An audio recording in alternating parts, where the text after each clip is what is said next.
இது சாதாரண பாலைவனமே இல்ல. இது பூமியிலேயே மிக வித்தியாசமான இடங்கள்ல ஒன்று. இன்று நம்ம பார்க்க போறது தான் ஒயிட் டெசர்ட் நேஷனல் பார்க். உண்மைகளும், இன்னும் தீராத மர்மங்களும். ஒரு விஷயத்த முதல்ல புரிஞ்சுக்குங்க. இந்த ஒயிட் டெசர்ட் எஜிப்ட்ல தான் இருக்கு. ஆனா, இத பார்த்தா எஜிப்ட்னே நம்ப முடியாது. முழுக்க முழுக்க பனி போல வெள்ளை நிறத்தோட இருக்கும். சில இடங்கள்ல வேற கிரகத்துல நடக்கிற மாதிரி ஃபீல் கூட வரும். இன்றைக்கு பாலைவனமா இருக்கிற இந்த இடம் மில்லியன் கணக்கான ஆண்டுகளுக்கு முன்னாடி கடலுக்குள்ள இருந்துச்சு. அதனால தான் இங்க சார்ல்ஸ் லைம்ஸ்டோன் கற்கள் மற்றும் மெரின் ஃபாசில் கூட கிடைக்குது. அதாவது நீங்க இப்ப நடக்கிற நிலம் ஒரு காலத்துல கடலோட அடித்தளமா இருந்திருக்கு. ஒயிட் டெசர்ட்ல இருக்கிற கற்கள் மனிதன் செதுக்கின சிலை கிடையாது. காற்றும் மணலும் மட்டும் இந்த கற்களை உருவாக்கியிருக்கு. சில கற்கள் மஷ்ரூம் மாதிரியும், கேமல் மாதிரி, சிக்கன் மாதிரி, ஐஸ்கிரீம் மாதிரி கூட இருக்கும்.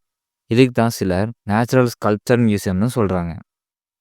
பகல் நேரத்தில் இந்த இடம் பனிப்பாறை பாலைவனம் மாதிரி தெரியும். ஆனால் இரவு வந்துடுச்சுன்னா நிலா வெளிச்சத்தில் இந்த கற்கள் மின்னும்.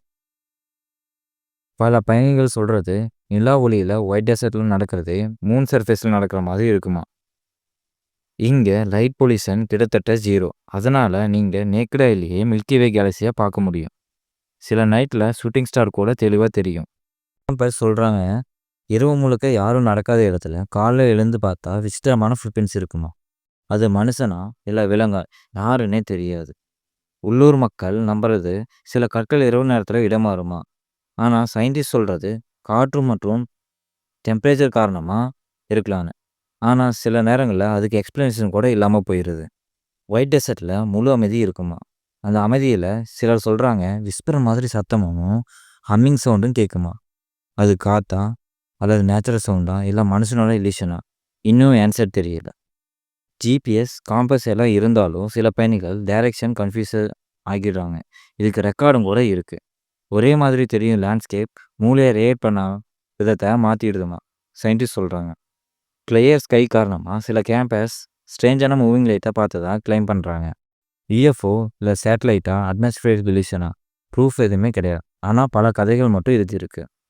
ஒயிட் டெசர்ட் அழகான இடம் மட்டும் இல்லை, அது டைம், நேச்சர், சைலன்ஸ் மூணு சேர்த்த ஒரு அனுபவம். அதனால தான் சில பேருக்கு அது சயின்ஸ், சில பேருக்கு மிஸ்ட்ரி, சில பேருக்கு லைஃப் சேஞ்சிங் எக்ஸ்பீரியன்ஸ். ஒரு நாள் இந்த பூமி மனிதர்கள் இல்லாமல் போனால் ஒயிட் டெசர்ட் மாதிரி இடங்கள் தான் நமக்கு நினைவாக மிஞ்சும். இந்த மாதிரி சுவாரஸ்யமான தகவலை தெரிஞ்சுக்கிறதுக்கு என்னோட சேனலை லைக் அண்ட் சப்ஸ்கிரைப் பண்ணிக்கோங்க.